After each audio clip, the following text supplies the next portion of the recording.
자, 이번 시간에는 5번째 시간이죠. 채권 시장의 이해 첫 번째 시간 같이 한번 살펴보도록 하겠습니다.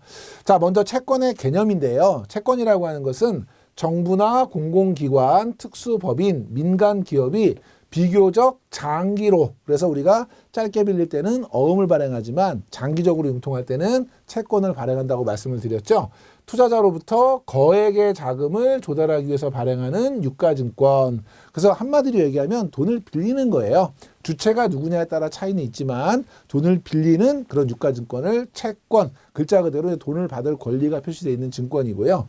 자, 특성을 보면 채권을 발행할 수 있는 주체가 법률로 정해져 있고요. 정부 같은 경우는 무조건 발행할 수 있는 것이 아니고 국회의 동의를 받아서 한도 내에서 발행할 수 있고, 기업 같은 경우는 신용 등급을 평가를 받아서 신용 등급이 높으면 싼 금리로 채권을 발행할 수 있고, 신용 등급이 낮으면 그만큼 높은 금리로 채권을 발행하겠죠. 그래서 신용 등급 평가를 받고 금융감독원에 증권신고서를 제출하고 한도에는 별도의 제한은 두고 있지 않다. 자, 만기까지 보유 가능하고요.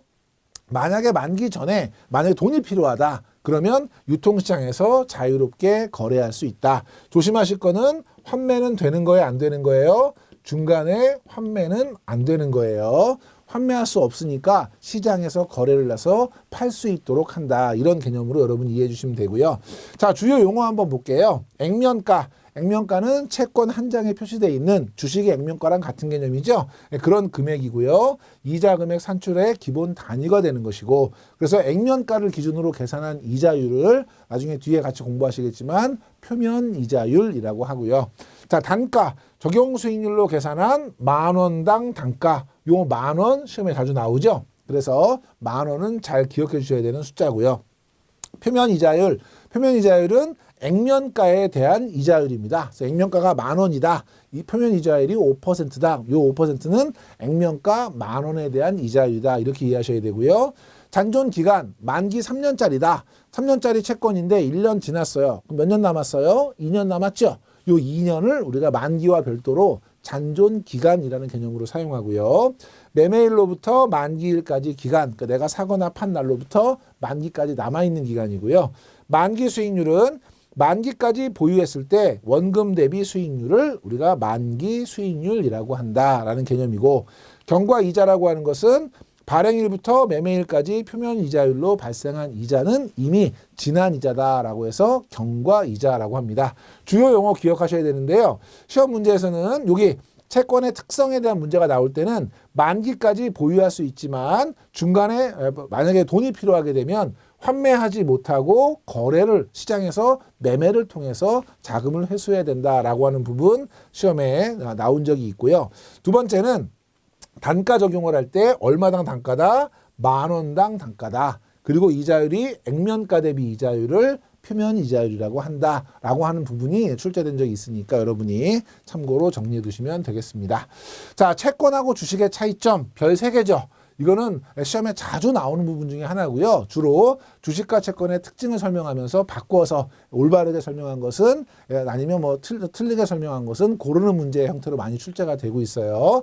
자, 채권 같은 경우는 정부, 지자체, 법인, 주식회사, 법으로 정한 사람이 발행할 수 있고요. 주식 같은 경우는 주식회사가 발행을 하겠죠.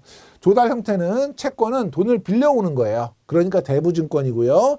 다른 사람의 돈을 빌려왔으니까 타인 자본이고요. 그러니까 부채로 계상을 하는 것이죠. 그런데 주식 같은 경우는 출자증권이고요. 자기 자본이죠. 그러니까 부채가 아니라 자본에 계상을 합니다.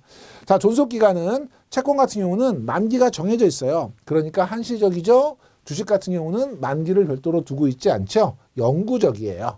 그러면 조달 원금 같은 경우는 채권은 만기에 갚아야 돼요. 원금 상환 의무가 있는 반면에 주식 같은 경우는 상환 의무가 없다 그랬고요. 채권을 갖고 있는 사람을 우리가 채권자라고 하고, 주식을 갖고 있는 사람은 주주라고 하는 것이죠. 경영참가권, 돈만 빌려준 거기 때문에 채권을 보유하고 있는 사람은 경영참가권이 없고요. 대신에 주주 같은 경우는 경영참가권을 가지고 있죠. 그래서 아까 우리 주식의 권리, 주주권이라고 했던 게 의결권, 경영참가권이죠. 그리고 배당금을 받을 수 있는 권리, 자녀 재산을 분배받을 수 있는 권리, 이런 것들이 이제 주식의 권리라고 한다면 채권은 권리가 한 개죠. 빌려준 돈 받을 수 있는 권리니까 얘는 확정부 이자를 수취하면서 주식에 우선해서 재산을 배분할 수 있는 그런 권리를 가지고 있다. 그래서 내용 자체가 어려운 것은 아닌데 섞었을 때 헷갈리시지 않도록 각각의 항목 잘 기억해 두시고요. 그중에서도 자금의 성격이라든지 존속 기간이라든지 원금 상환에 대한 여부 그리고 경영참가권 여부 이런 것들이 자주 지문에 등장하는 그런 부분들이니까 잘 정리해 두시기 바랍니다. 자, 다음에 이제 우리 채권의 종류를 한번 살펴볼게요. 발행 주체에 따른 건 누가 발행하냐라는 것이니까 여러분이 간단하게 보시면 되겠죠. 정부가 발행하면 국채라고 하고요. 한국은행이 우리 물가 같은 것들을 조절하기 위해서 통화량을 조절하기 위해서 발행하는 것이 통화안정증권이고요. 그 다음에 지방자치단체가 발행하는 것이 지방채, 그 다음에 특수법인들이 발행하는 뭐 정부 투자기관이라든지 공기업 같은 것들이 발행하는 그런 채권들이 있어요. 뭐 가장 대표적인 게 산업은행이 발행하는 뭐 산금채 이런 것들이 있는데 이런 것들을 저희가 특수채라고 하고요. 그 다음에 주식회사가 발행하는 것은 회사채라고 합니다. 중요한 거는 시험에 가끔 나오는 게 금융채는 어디에 해당하느냐라고 하는 건데 특수채 하나로서 은행채와 카드채로 구분한다. 요건 참고로 보시고 시험 문제에 채권 종류와 관련돼서 제일 많이 나오는 거는 이 부분이 제일 많이 나오겠죠. 그래서 이자 지급에 따라서 가장 일반적인 채권은 복리채예요. 이 복리채는 뭐냐면 내가 채권을 사면 그 채권 산 거에다가 이자를 붙여서 나중에 한꺼번에 이자를 주는 그래서 복리 이자를 만기에 지급하는 채권 이게 복리채고요. 그 다음에 할인채 같은 경우는 뭐냐면 선 이자를 떼고 사는 거죠. 예를 들면 10,000원짜리의 표면 이자율이 5%다. 그럼 10,000원에 5%면 500원이잖아요. 그럼 500원을 뺀 9,500원의 채권을 사는 이런 것들이 이제 할인채. 그래서 이자를 차감해서 발행하는 채권들이고요. 이표채라고 하는 건 뭐냐면 중간중간에 채권 겉면에 이표가 붙어 있어요. 그러니까 우리 식권처럼 채권에 이제 표가 이렇게 붙어 있는 거예요. 일정 기간마다 표를 떼서 갖다 주면 이자를 주는 거죠. 그러니까 실제 떼서 주진 않지만 정해진 기간마다 이자를 지급하는 채권 이걸 우리가 이표채라고 합니다. 그래서 이표채는 일정 기간마다 이자를 지급하고요. 할인채는 이자를 차감해서 할인해서 주고요. 복리채는 이자를 만기에 지급한다는 게 차이점이에요. 그래서 종류 구별하시고 이표채 같은 경우는 거의 대부분의 채권, 국고채, 회사채, 금융채 이런 것들이 이표채고요. 할인채는 만기가 짧은 그래서 우리 통환채라든지 상금채 같은 것들이 주로 발행이 되고 복리채 같은 경우는 기간이 길게 국채로 운영되는 국민주택채권, 지역개발공채 이런 것들이 이제 복리채로 발행이 됩니다. 그래서 시험 문제에는 각각의 정의를 놓고 얘는 채권 중에 누구냐 많이 나와요. 그래서 일정 기간마다 주면 이표채, 이자를 차감하고 팔면 할인채, 만기에 이자를 더해서 주면 복리채. 요건 여러분이 꼭 기억해 두시고요. 신용 등급에 따라서 채권은 총 18개 등급 트리플 A 등급부터 D 등급까지 18개 등급으로 구별하는데 우리가 투자 적격은 트리플 B까지를 투자 적격으로 보고 있고요. 나머지는 이제 투자 부적격 등급이고 특히나 신용 등급이 아주 낮은 채권 같은 경우는 저희가 정크본드 쓰레기 채권 해가지고 신용도가 불량하지만 고위험 고수익 채권으로 별도로 분류하고 있다는 것도 알아두시고요. 만기는 기간이 중요하겠죠. 단기채, 중기채, 장기채인데요.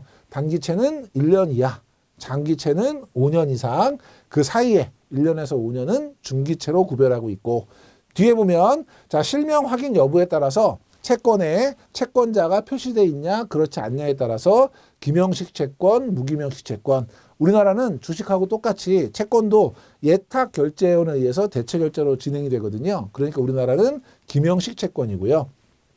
이자 변동 여부에 따라서 5% 드릴게요. 그러면 그냥 5% 그대로 쭉 주는 이걸 뭐냐면 고정금리부 채권이라고 하고요. 이자가 변동이 되는 변동금리부 채권 이런 것도 있어요. 저희가 이제 플로팅 레이팅 노트라 해서 FRN이라고 하는데 얘는 어떤 식이냐면 CD 플러스 1% 이런 식으로 이자를 주는 거죠. 그럼 이 CD가 뭐냐면 시중금리예요. 그럼 시중금리가 올라가면 채권 수익률도 같이 올라가는 그래서 이자가 같이 움직이는 이런 걸 우리가 변동금리부 채권이라고 하고요. 지급 보증 여부에 따라서 보증을 하면 보증채, 보증하지 않으면 무보증채 이렇게 얘기하고요. 후순위 채권은 만약에 채권을 발행한 회사가 부도가 났다. 그러면 주주보다 우선해서 채권자가 돈을 받을 수 있어요. 그런데 그 돈을 받을 때 순서가 가장 마지막인 채권, 이걸 후순위 채권이라 그래요. 순서가 마지막인 대신에 이자를 많이 받겠죠. 그래서 변제순위 채권과 주식의 중간이다. 왜? 선순위 채권들이 다 받고 주주보다는 먼저 받으니까 채권과 주식의 중간에 있다라는 개념이고요. 자본 확충 수단으로 많이 활용한다. 그래서 요 후순위 채권 같은 경우는 요 내용 써놓고 얘는 누구냐 이런 문제 많이 나오고요. 경우에 따라서 후순위 채권은 주주보다도 변제순위가 후순위다. 틀린 거죠. 예, 채권 중에는 제일 마지막이지만 주주보다는 먼저 받는다. 요거 여러분이 같이 기억해 주시면 될 것 같습니다. 채권 종류에서 제일 중요한 건 이자 지급에 따른 세 가지 종류 잘 기억하시고, 간혹 가다가 신용 등급에서 투자 적격 등급이 어디까지냐, 또 간혹 가다가 만기에 따라서 단기, 중기, 장기를 구별할 때 몇 년이냐, 특히나 이거를 10년 이런 식으로 문제 많이 내고 있고요. 마지막에 후순위채 정의 정도는 기억해 주시면 될 것 같습니다. 합성채권인데요. 합성채권은 한마디로 말씀을 드리면 채권인데 주식으로 바꿀 수 있는 채권, 이걸 우리가 합성채권이라 그래요. 종류가 세 가지가 있는데 첫 번째 전환사채예요. 전환사채는 뭐냐면 제가 A라는 기업한테 돈을 빌려주고 채권을 산 거죠. 돈을 빌려줬어요. 그러면 일정 기간이 지나서 전환 가격이 정해져 있어요. 그래서 그 가격 이상으로 주가가 오른다. 그러면 가서 그 회사의 주식으로 바꿀 수 있는 거예요. 바꿀 때 중요한 거는 내가 가지고 있는 채권을 주고 그 회사 주식으로 받는 거예요. 그러면 장점은 뭐냐면 만약에 주가가 안 오르면 채권의 확정 이자를 먹으면 되고요. 주가가 오르면 주식으로 바꿔서 주식 수익을 향유할 수 있다는 건 장점이에요. 그럼 투자자한테 유리해요? 불리해요? 투자자한테 유리하죠. 그러면 채권 금리는 쌀까요? 비쌀까요? 투자자한테 유리한데 금리까지 많이 주면 얼마나 좋겠어요. 근데 투자자한테 유리하면 금리를 많이 주지 않겠죠. 그러니까 일반적으로 전환사채는 일반 채권에 비해서 금리가 낮은 채권이고요. 투자자가 주가가 오르면 주식으로 바꾸고 오르지 않으면 주식으로 바꾸지 않고 채권 이자를 먹는 이런 형태의 채권이에요. 그러면 전환사채 같은 경우는 전환권을 행사했다. 그러면 채권자로서의 지위는 남아있나요? 내 채권을 주고 주식으로 받았잖아요. 그러니까 채권자의 지위는 상실하고 주주의 지위를 획득하는 이런 개념이고요. 추가로 돈을 내나요? 안 내요. 내 채권하고 주식하고 바꾸는 거예요, 그냥. 그러니까 추가적인 지급 의무는 가지지 않는다. 이렇게 여러분이 기억하셔야 돼요. 자, 정리해보면 전환사채는 일정 시점에 발행 기업의 주식으로 전환을 합니다. 그래서 주가가 안 오를 때는 채권의 안정성을 노릴 수 있고요. 주가가 오를 경우에는 주식으로 바꿔서 자본 이득을 얻을 수가 있고요. 언제 바꿀 수 있냐면 발행 후 3개월, 만기 전 1개월에 바꿀 수 있고요. 얘는 이렇게 전환 프리미엄이 있으니까 투자자한테 유리하니까 금리를 낮게 발행한다. 시험 문제에는 쭉 써놓고 얘는 누구냐 이런 문제가 나오거나 전환사채에 대한 설명으로 맞는 것은 틀리는 것은 해서 발행기업이 아니라 발행기업이 보유한 주식으로 바꾼다. 뒤에 이제 공부하시면 비교가 되실 거예요. 또는 얘는 금리를 높게 발행한다. 이거 골라라. 뭐 이런 식의 문제가 나오죠. 그래서 여러분이 기본 개념 이해하시고, 자, 신주 인수권부사채는 똑같아요. 채권을 샀어요. 그럼 돈을 빌려준 거죠. 만약에 가격이 일정 가격 이상으로 올라가면 가서 야, 니네 주식 줘. 신주를 받을 수 있는 신주 인수권이 있는 채권이에요. 그럼 얘는 전환사채하고 차이점이 뭐냐면 아까 전환사채는 내 채권을 주고 주식으로 바꿨죠. 근데 신주 인수권부사채는 내 채권은 그냥 갖고 있고 주식 줘. 그럼 주식을 받을 수 있는 거예요. 그러면 주식을 생짜로 받아야 되니까 돈을 내야 되겠어요? 안 내야 되겠어요? 내야 되겠죠. 그러니까 신주 인수권부사채는 신주 인수권을 행사하더라도 채권자로서의 권리는 갖고 있어요. 왜? 내 채권을 안 줬으니까요. 그리고 주주로서의 권리를 획득해요. 그 대신에 주주로서의 권리를 획득하기 위해서 그 신주를 인수하는 자금을 현찰로 내야 돼요. 이게 전환사채하고 차이점이다. 그거 기억하셔야 돼요. 자, 미리 정한 조건에 따라서 발행회사의 신주 인수권이에요. 발행회사의 인수권을 부여합니다. 신주 인수권 행사할 때 약정된 매입 대금을 납입해야 돼요. 돈을 내야 된다는 거예요. 왜 그래요? 얘는 채권을 주고 주식으로 바꾸니까 돈을 안 내지만 얘는 채권은 가지고 있고 주식으로 받으니까 추가로 돈을 낸다는 개념이고요. 신주 인수권을 행사하고 나서 채권 효력 만기까지 그 채권자로서의 권리는 지속되고요. 신주 인수권을 우리가 새로 주식을 받을 수 있는 권리라고 해서 이제 워런트라고 하는데, 이 워런트만 따로 떼어서 거래할 수 있느냐? 거래 가능해요. 그래서 신주 인수권을 따로 띄는 분리형과 한꺼번에 거래하는 비분리형으로 구분한다. 그래서 여기서 시험 문제에 신주 인수권만 따로 거래하는 것은 불가능하다. 틀린 거예요. 그래서 여러분 여기서는 중요한 게 발행회사의 인수권이다. 두 번째, 추가로 돈을 낸다. 세 번째, 인수권을 행사하더라도 채권자의 효력은 남아있다. 그리고 마지막에 인수권을 띄어서 거래하는 것도 가능하다. 구별하시고. 자, 교환사채. 교환사채는요, 약간의 차이가 있어요. 전환사채처럼 채권을 주고 주식으로 바꾼다. 이게 똑같은 건데, 얘는 차이점이 뭐냐면, 전환사채는 발행회사의 주식을 받는 거예요. 예를 들면 내가 A라고 하는 회사에다가 돈을 꿔주고 채권을 샀어요. 그럼 바꿀 때 A의 주식과 바꾸는 거예요. 그런데 교환사채는 A의 주식과 바꾸는 게 아니라 A가 가지고 있는 다른 주식과 바꾸는 거예요. 예를 들면 A라는 회사가 B라는 회사의 주식을 갖고 있어요. 그럼 내가 A 회사에 채권을 주고 B 회사의 주식을 받는 게 다른 거예요. 그럼 얘는 어쨌든 만약에 교환권을 행사했다. 그러면 채권을 주고 주식으로 받았죠. 그러니까 채권자의 지위는 상실해요. 추가로 대금은 낼까요? 안 낼까요? 내 채권을 주고받았으니까 안 내는 거예요. 자, 미리 정한 조건에 따라서 발행기업의 주식이 아니고 발행기업이 소유하고 있는 주식으로 바꾸는 거예요. 그래서 추가적인 자금 부담은 있어요? 없어요? 내 채권을 주고받았으니까 없어요. 그래서 자본금 증가가 수반되지 않죠. 왜냐하면 그 회사 입장에서는 자기가 보유하고 있는 주식을 줬으니까 갖고 있는 자산으로 준 거지 추가로 주식을 발행해서 자본이 늘어나는 것은 아니라는 거죠. 그래서 발행회사의 자본금 증가는 수반되지 않는다. 어쨌든 투자자한테는 유리한 거잖아요.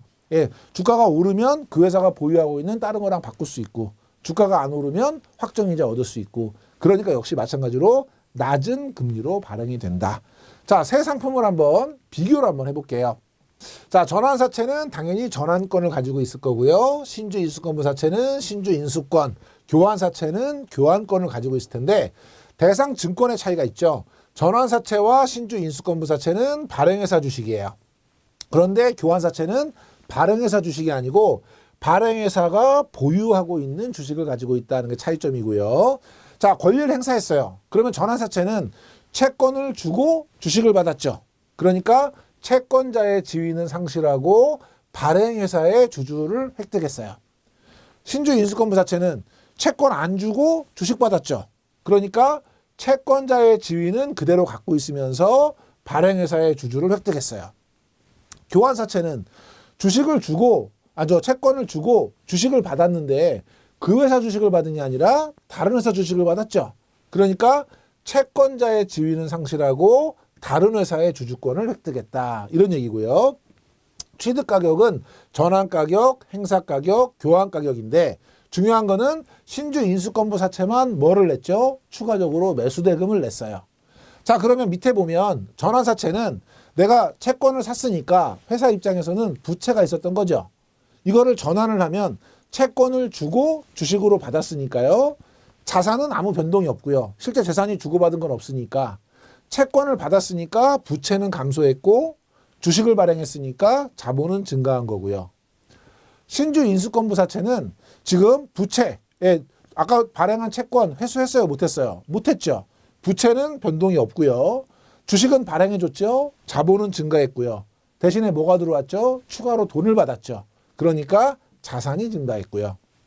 세 번째, 교환사채는 채권은 회수했죠. 그러니까 부채는 감소했고요. 그 다음에 내가 갖고 있는 주식을 줬죠. 그러니까 자산 감소했어요. 근데 추가로 주식 발행했어요? 안 했어요? 안 했어요. 그러니까 자본은 변동이 없다. 이런 개념이죠. 그래서 신주 인수권부사채만 추가 대금이 지급하는 것이 발생한다. 그래서 요 세 상품을 비교하는, 그래서 각각은 어떤 상품이냐라고 하는 정의를 물어보는 문제도 많이 나오지만 합성 채권에 대한 설명으로 맞는 것은 틀리는 것은 무슨 채권은 어떻게 된다, 뭐는 어떻다, 맞는 거 틀리는 거 고를 때 섞어서 비교하는 문제 많이 나옵니다. 여러분이 잘 비교해 두시기 바라고요. 다음에 이제 우리 채권 시장에 대해서 한번 살펴볼게요. 채권 시장은 처음에 만드는 발행 시장이 있고 그게 시장에서 거래되는 유통 시장으로 구분이 되죠. 발행 시장은 채권을 발행해서 투자자로부터 자금을 공급받는 시장. 그래서 통상 저희가 1차 시장이라고 얘기하고요. 발행하는 사람이 있을 거고요. 그 채권을 사는 사람이 있을 거고요. 중간에서 중개하고 인수 역할을 하는 증권회사로 구성이 되고요. 국고채 같은 경우는 국고채 전문 딜러 간 경쟁 입찰을 통해서 거액 단위로 발행이 됩니다. 이것이 이제 발행이 되면 만기 전까지는 환매가 가능해요? 불가능해요? 불가능해요. 그럼 돈이 필요하면 어떻게 해요? 유통시장에서 거래를 해야 되죠. 거래가 되는 시장이 유통시장이에요. 그래서 이미 발행된 채권이 매매가 되는 시장, 그 저희가 2차 시장이라고 얘기를 하고요. 공정한 시장 가격이 형성이 되고 유동성과 환금성이 제고가 되죠. 언제든지 필요할 때 현금화할 수 있으니까.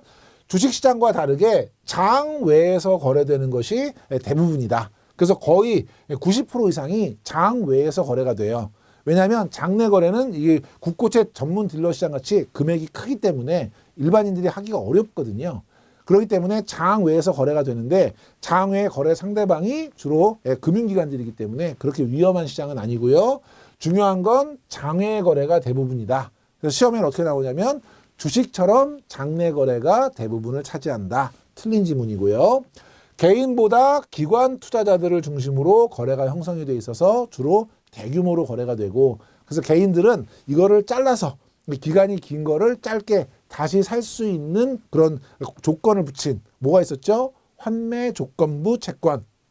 그게 줄여서 RP라고 하는데 RP 방식으로 거래하는 것이 일반적이고요. 한국거래소 내에 소매 채권 시장을 개설해서 개인 투자자들이 작게 거래할 수 있도록 하고 있다. 그래서 이거는 장 외에서 거래되는 것이 가장 큰 비중을 차지한다. 헷갈리지 않도록 정리해 두시고 매매 원칙은 액면 금액 10,000원당 합의된 가격으로 거래가 됩니다. 요 1만 원도 잘 기억해 두시고 매매 방식은 거래 조건이 비표준이에요. 왜 비표준이에요? 장 외에서 거래가 되니까요. 그래서 개인의 소액 거래가 곤란하기 때문에 증권회사가 보유하고 있는 채권을 RP 방식으로 RP 방식은 뭐예요? 일정 기간이 지나면 다시 사주겠다, 다시 팔겠다라는 조건으로 거래하는 것이 일반적이고 미리 약정된 금리에 의한 자금 대체 거래에 채권이 담보 역할을 하는 개념이고 채권이 만약에 부도가 났다. 그러면 종목을 교체해서 매수자에게 책임 부담을 하지 않는 그러니까 내가 채권을 소액 거래로 샀어요. 장외에서. 근데 그 기업이 부도가 났어요. 그럼 원래대로 하면 매수자가 다 책임을 져야 되는데 그거를 책임 부담하지 않도록 교체해 주는 것이 일반적이다. 여기서 핵심은 뭐냐면 10,000원도 중요하고요. 표준화되어 있지 않다는 것도 중요하고요. 이거는 다시 얘기하면 장외 거래가 대부분이라는 걸 의미하고 그래서 RP 방식으로 거래된다 정도만 정리해 두시면 되겠습니다. 자, 이렇게 저희가 채권의 매매까지 살펴봤고요. 다음 시간에는 저희가 채권 시장에 의해 두 번째 그래서 채권 투자 분석, 수익 뭐 이런 부분들 같이 한번 살펴보겠습니다. 이번 시간에 강의 들으시느라고 수고 많이 하셨습니다.